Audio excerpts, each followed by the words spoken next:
Batman the Ride at Six Flags Mexico is one of the most frustrating coasters in the world to experience. There's a chance you get a decent ride, or you could get a brutally painful ride. It all comes down to which train you get, and because of this ride's assigned seating policy, it is luck of the draw. I'll explain why this is such an issue in this review. In 1999, Premier Parks purchased Reino Aventura. Premier Parks had purchased the Six Flags chain the prior year as well. So for the 2000 season, Reino Aventura was rebranded as Six Flags Mexico. Along with the name change, the park received over a dozen new rides. This most notably included two large roller coasters. One was Medusa, a large wooden coaster from Custom Coasters International, and the other was an inverted coaster named Batman the Ride. All rides in the Six Flags chain named Batman the Ride to this point had been Bolliger and Mabillard or B&M inverts. This ride has been loved by guests and coaster enthusiasts alike for its intensity and smoothness. This ride was added to the original Six Flags parks in the 1990s. Most of these were built specifically before Premier Parks acquired the chain. Premier Parks also added inverted coasters to their parks, but they instead opted for Vekoma suspended looping coasters or SLCs. This was a cheaper alternative to the B&M inverts. While the ride was undeniably intense, it was significantly rougher. The ride was usually, but not always, named Mind Eraser. The invert that Six Flags Mexico received in 2000 was a Vekoma SLC. It just got the Batman the Ride name, and sure enough, it received a lot of criticism for a rough ride. The biggest issue was the trains, specifically the restraints. They featured bulky over-the-shoulder harnesses. While there is some foam padding, the reality is that your head would repeatedly bash into the harness.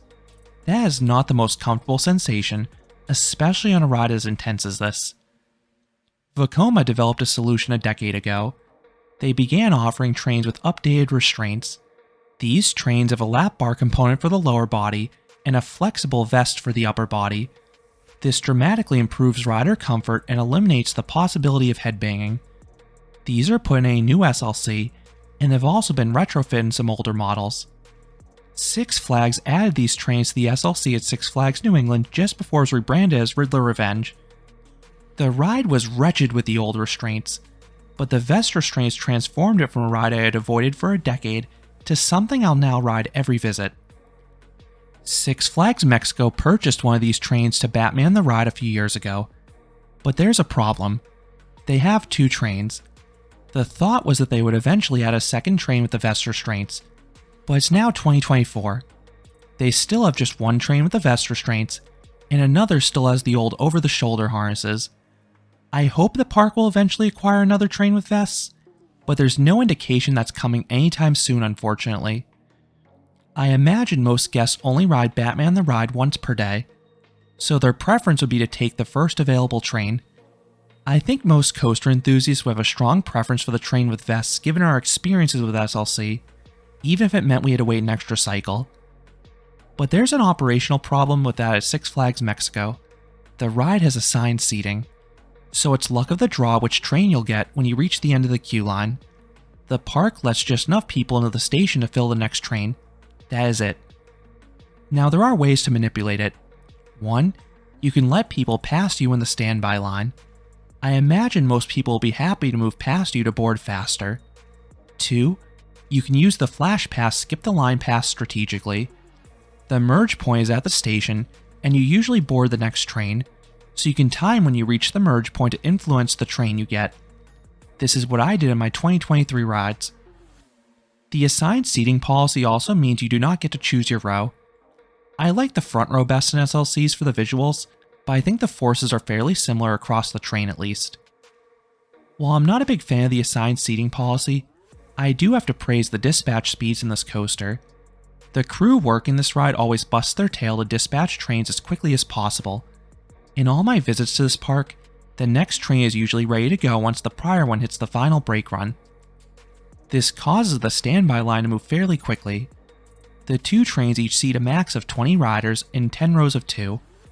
The ride can still generate a 30 to 45 minute wait midday though due to the high crowds this park sees, but it's usually a short wait towards the start and end of the day.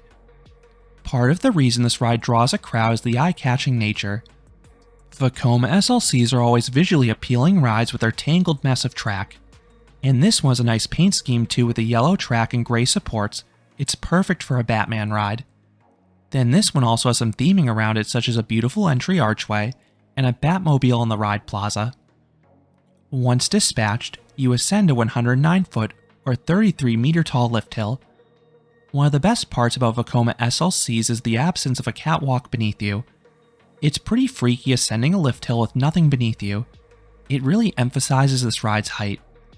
Once at the top, you kick things off with a swooping drop right. It's pretty shallow, so it doesn't have much whip to it, but it does build up plenty of speed for the rest of the layout. The pullout hits you with your first dose of positive Gs. You then navigate a rollover. The first inversion maintains the positive Gs in the ascent. Then the flip at the top has a very abrupt snap towards the front of the train. The second flip does the opposite. The back gets a wild snap as they're pulled downwards. Then everyone gets hit with good positive Gs dropping back down. These two inversions are pretty jerky though. This is not an issue in the Vest train, but you'll hit your head a few times on the other train.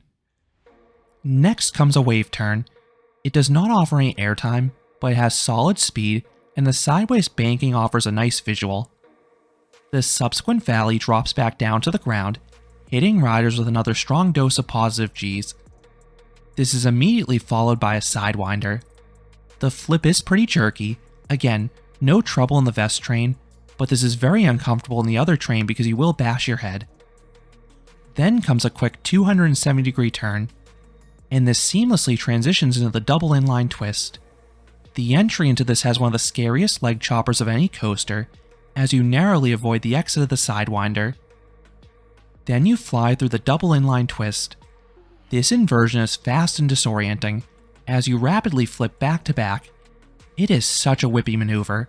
It is the best part of the ride by far, and it's way more enjoyable in the Vest train when you don't have to worry about smacking your head. The finale on any SLC is not great.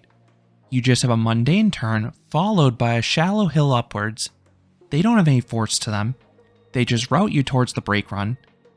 Now that final brake run is a pretty jarring element though. You slam to a very hard and sudden stop. You can visibly see everyone's head bow forwards off-ride, so you probably want to tense up and brace yourself for impact. You then round a corner back to the station, ending the 2,261 foot or 689 meter long coaster. In terms of pacing, this SLC does a good job through the 5 inversions. You carry plenty of speed and the flips are disorienting.